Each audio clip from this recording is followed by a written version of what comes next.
Hi, I'm Chris with Fisher's Technology.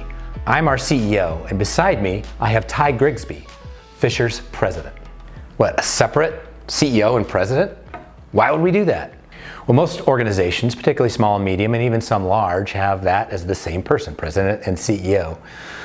Well, we feel like those are two distinct roles. Like the CEO, or in traction terms, the visionary, is really bigger picture strategy. Where are we going as an organization? What are our values and mission as a company? What kind of culture do we have? Who are big relationships? Those kind of big picture things. The other is the actual execution of that strategy. The execution, can we actually deliver on that mission and vision? Usually the visionary is out there. Like me, it's 95% of what I come up with is not implementable. So I need somebody to ground my ideas and then go and execute while I'm off in the bigger picture again. Two different types of people, and we've decided I'm more visionary, Ty's more integrator, to use the terms from Traction, and here we are, super excited. Awesome, yeah, well thanks Chris. Yeah, I'm obviously really excited, and I think Fisher's has a really bright future. And as the president, like he said, execution is key, and working alongside our current team members and the executive team to make sure they have the resources, the mentorship, everything they need to drive to those results. And obviously, we historically here at Fisher's have a great culture, and so I want to continue to make sure that we make sure that's really critical and important to our future. And yeah, the future's bright, and I'm excited to help the team along the way and already kind of drive home what we've already been doing for so many years. And when you're looking for a president, you want somebody who not only is smart, process-oriented, detail-oriented, and execution and goal-achieving oriented, but that also has the mind share of the people and can rally people and let them know how important they are, recognize their successes, and hold people accountable to actual execution, all while having a blast. And that's exactly what Ty has done. So the future of Fisher's, we're definitely a growth-minded, growth-oriented company. We want to continue to grow, but we want that to be smart growth. Right? We don't want to grow too fast where we lose the magic and the culture and the amazing people that we have here. We want to grow fast enough to achieve our goals, but at a smart pace so that we remain having amazing people that love what they're doing and most importantly take amazing care of our clients long into the future. We're investing in our community, and we're investing in the rest of our different markets. And so when we think about strategic growth, our goal is to take our existing markets and continue to invest in them and invest in those people and our teams, make sure they have more resources. We can better offer services to our customers, and so we'll continue to do that. There are always other markets and other strategic areas that we're looking at, but I think we want to get back to what we do best, which is taking care of our customers and making sure that our team members feel that same passion that our customers do. So it's internal as well as external. And so one of the things would love to hear Chris talk about is as a business, as an organization, we want to make sure that doing business with us is easy. So we talked about our strategic investments in all of our markets and taking care of our folks, but there's also an innovation component that we're really excited about. To go further into that, let's talk about innovation for a second. So you can't grow without innovation. What's Fisher's innovation strategy? Yeah, when we innovate within our business, there's really two areas of innovation. One, certainly we need to innovate on our offerings and our products and our technologies that we're providing to our clients and how it adds value to them. We also need to innovate on how we deliver those services, and most importantly, how to be easier to do business with. Right? It's a very complex solutions that we offer. How can we be even easier as an organization to do business with? How can we innovate and differentiate on that type of experience on top of the solutions and services that we offer?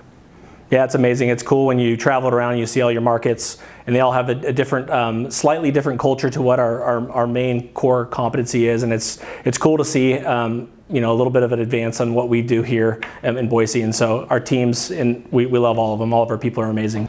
Yeah, it's really interesting that we have a Fisher's culture, but then we have 14 offices that all have their local cultures, and we have to allow them to do the things that they do and within the umbrella of our overall culture.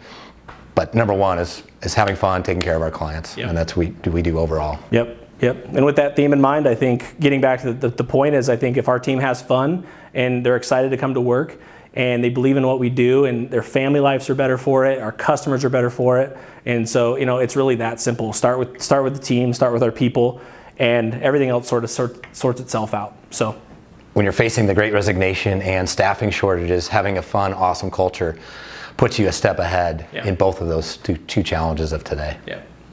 So Chris, just took over your leadership team, the one that you built, amazing group of people. Give me some hints, give me some advice on how to make sure that they're successful going forward.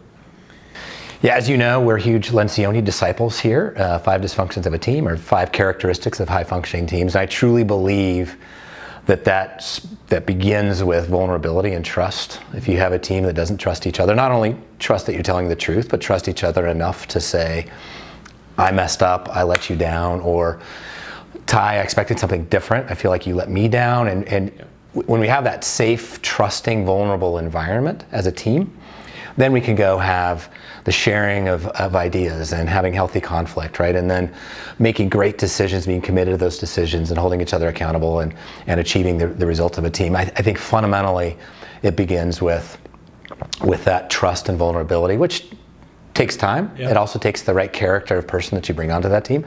And you have that high character on our leadership team. That's fantastic. So as we work our way up that pyramid, we know our weakest point as a leadership team is accountability. And you're the accountability guy. See, that shows I was in the wrong role, right? But it's a great team. I would never lose that trust and vulnerability, the desire to have healthy conflict. And ultimately what we need to work on is the accountability, and we're working on it in a beautiful way. Yeah, yep. Yeah, and I think one last thing I would say too, for the greater team is that we're one and the same, even though we're very different in terms of what our new roles are. I want to emphasize that we are the same person, and so I want the team to know and feel comfortable that they can come to you for anything, they can come to me for anything. We work as a unit.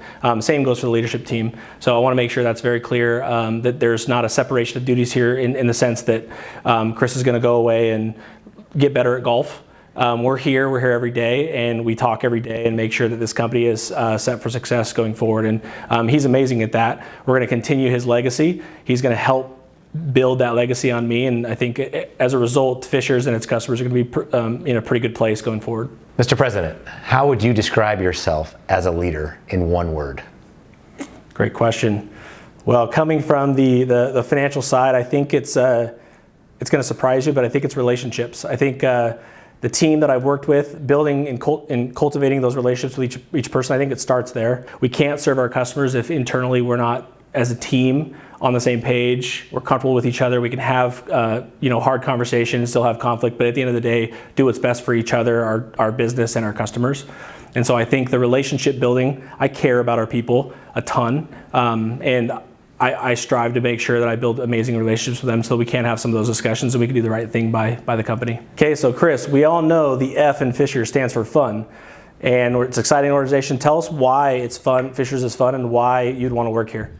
If you asked HR, she'd say, we have too much fun, I believe, that's where the magic happens, is we just have a blast with each other. And it starts with hiring the right kind of people that are fun, that we want to hang out with, right? And then once they're here, engaging with them, not only in the work environment, but outside, and building personal relationships, having fun outside of work.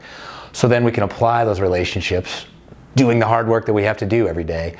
And by the way, the people that come to Fishers love the hard work too. So even that is fun. So it's having fun doing the hard work, taking great care of our clients, and it's having fun with these people that we have great relationships with, even outside of work. Yep. Yeah, and I'll reiterate too. I think we tend to talk about amazing facilities, having a beer garden, having ping pong, having shuffleboard. That's not always what we mean by fun. Sometimes what we mean by fun is our team loves challenges. They love to produce amazing content. They love to produce for our customers. And so we have to remember too that, and we do, that Fishers is fun. It means we like challenging work. We like to come to work every day and make sure that we know we accomplish something and that we're saving our customers money. We're providing better resources for them in their business to be successful. So that's fun as well.